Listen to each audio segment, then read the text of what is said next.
Hi friends, welcome to flavour by Shiba channel. ಇವತ್ತಿನ special crab masala ಮಾಡೋದು ಹೇಗೆ ಅಂತ ತೋರಿಸ್ಕೊಡ್ತೀನಿ.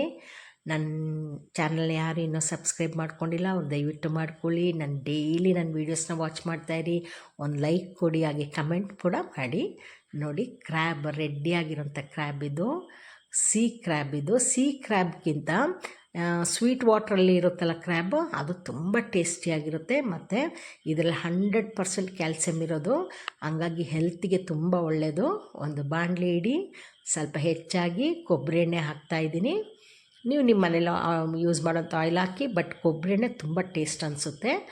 ಅರ್ಧ ಸ್ಪೂನು ಜೀರಿಗೆ ಹಾಕ್ತಾಯಿದ್ದೀನಿ, ಮತ್ತು ಅರ್ಧ ಸ್ಪೂನು ಸೋಂಪು ಹಾಕ್ತಾಯಿದ್ದೀನಿ, ಸೋಂಪು ಕಾಳು ಹಾಕ್ತಿದ್ದೀನಿ. ಸೋಂಪು, ಜೀರಿಗೆ ಮತ್ತು ಸೋಂಪು, ಒಣಮೆಣಸಿನ್ಕಾಯಿ, ಇದಿಷ್ಟು ಒಂದು 2 ನಿಮಿಷ ಫ್ರೈ ಆಗಲಿ. ಅದು ಸಿಮ್ಮಲ್ಲಿ ಇಟ್ಕೊಂಡಿರಬೇಕು, ಸ್ಟವ್ನ ಸಿಮ್ಮಲ್ಲಿ ಇಟ್ಕೊಂಡಿರಬೇಕು. ಅದಾದಮೇಲೆ ಕರ್ಬೇವಿನ ಸೊಪ್ಪಾಗಿ ಹೆಚ್ಚಾಗಿ ಹಾಕಿ, ಕರ್ಬೇವಿನ ಸೊಪ್ಪನ್ನ ಚೆನ್ನಾಗಿ ಅನಿಸುತ್ತೆ.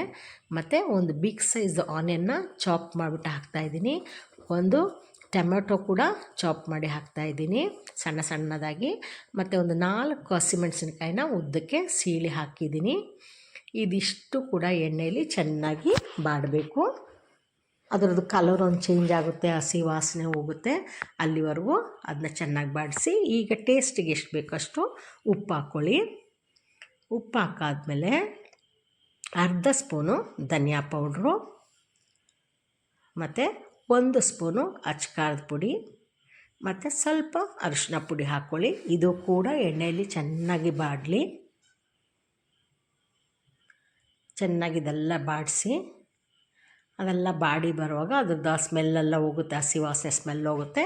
ಈ ಟೈಮಲ್ಲಿ ಸ್ವಲ್ಪ ನೀರು ಹಾಕಿ, ನೀರು ಹಾಕ್ಬಿಟ್ಟು ಮತ್ತೆ ಅದನ್ನು ಒಟ್ಟಿಗೆ ಅದು ಒಂಥರ ಗೊಜ್ಜು ಥರ ಆಗಬೇಕು, ಹಾಗೆ ಮಾಡ್ಕೊಳ್ಬೇಕು.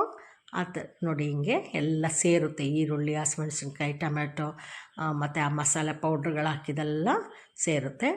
ಈಗ ಇದ್ರ ಜೊತೆಗೆ ನಾವು ಏನು ಹಾಕಬೇಕು ಅಂತ ಹೇಳಿದ್ರೆ ಪೆಪ್ಪರ್ ಪೌಡ್ರ್ ಹಾಕ್ತಾಯಿದ್ದೀನಿ. ಇದರಲ್ಲಿ ಈ ಕ್ರ್ಯಾಬ್ಗೆ ಪೆಪ್ಪರ್ ಜಾಸ್ತಿ ಹಾಕಿದಷ್ಟು ಟೇಸ್ಟು ತುಂಬ ಚೆನ್ನಾಗಿರುತ್ತೆ.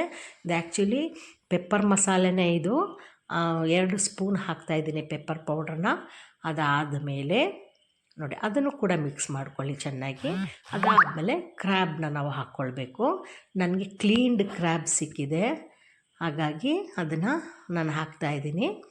ಇದನ್ನು ಹಾಕ್ಬಿಟ್ಟು ಎಲ್ಲ ಚೆಂದ ಮಿಕ್ಸ್ ಮಾಡಿಬಿಟ್ಟು ಒಂದು 10 to 15 ಮಿನಿಟ್ಸ್ ಇದು ಬೇಯಬೇಕು.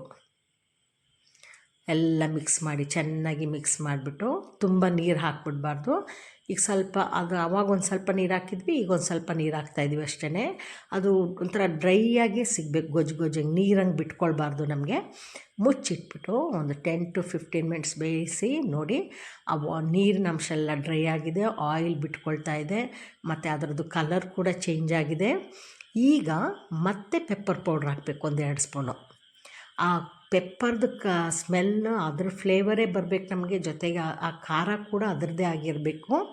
ಅದಾದಮೇಲೆ ಕೊತ್ತಂಬರಿ ಸೊಪ್ಪು ಹಾಕ್ಕೊಂಡು ಸರ್ವ್ ಮಾಡ್ಕೊಳ್ಳಿ. ಊಟದ ಜೊತೆಗೆ ತಿನ್ನಲಿಕ್ಕೆ ಎಷ್ಟು ಚೆನ್ನಾಗಿರುತ್ತೆ ಗೊತ್ತಾ. ಇದನ್ನು ನೀವು ಮಾಡಿಬಿಟ್ಟು ಇದ್ರ ಟೇಸ್ಟ್ ಹೆಂಗಿತ್ತು ಅಂತ ನನಗೆ ಹೇಳಬೇಕು, ಅಷ್ಟು ಟೇಸ್ಟಿಯಾಗಿರುತ್ತೆ. ಇದು ಹೆಲ್ತಿಗೆ ತುಂಬ ಒಳ್ಳೆಯದು. ಇದು ಸಿಕ್ಕಿದಾಗ ಮಾಡಿ. ನಾನು ಮತ್ತೆ ಹೇಳ್ತಿದ್ದೀನಿ, ಸಿ ಕ್ರ್ಯಾಬ್ಗಿಂತ ಸ್ವೀಟ್ ವಾಟ್ರಲ್ಲಿ ಸಿಗುವಂಥ ಕ್ರ್ಯಾಬು ತುಂಬ ಟೇಸ್ಟಿಯಾಗಿರುತ್ತೆ. ನೆಕ್ಸ್ಟ್ ವಿಡಿಯೋದಲ್ಲಿ ನಮಗೆ ಮೀಟ್ ಮಾಡೋಣ. ಅಲ್ಲಿವರೆಗೂ take care, bye, thank you.